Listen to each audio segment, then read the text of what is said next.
Hi, this is David. Welcome to Part 1, Topic 4, Valuation. Linda Allen's Chapters 2 and 3. Chapter 2 is Quantifying Volatility in VAR Models. Chapter 3 is Putting Value at Risk to Work.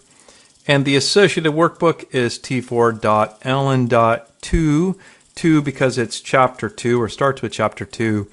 And then VAR, which is, of course, Value at Risk. That workbook contains several worksheets, including most relevant. An example or the illustration of portfolio value at risk. That includes classic 2-asset, but also Jorian's 3-asset delta normal VAR. And then the Taylor series approximation is illustrated with Black-Scholes option valuation, and that's of medium relevance. And then the most complicated worksheets here in this workbook are also the least relevant from an exam perspective, but there is an example of the structured Monte Carlo simulation, and that includes the Klossky decomposition. And so Chapter 2, Quantifying Volatility in the VAR Models.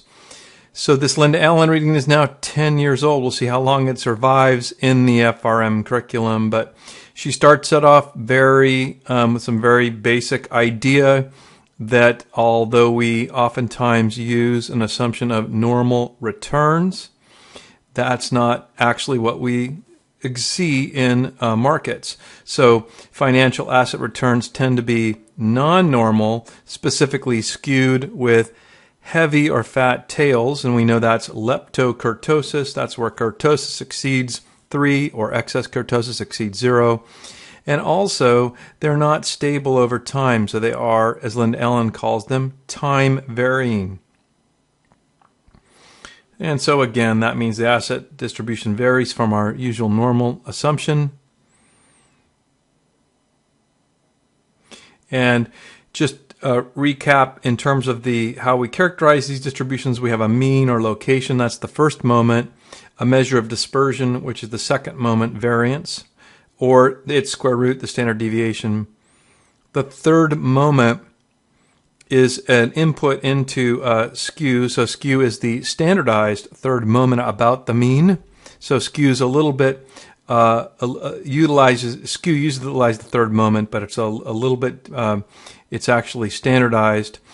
Or put another way, the third moment is the skew multiplied by the volatility to the third power.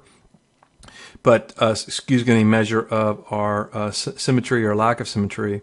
And then our fourth moment is an input into kurtosis, or put another way, kurtosis is a standardized fourth moment about the mean.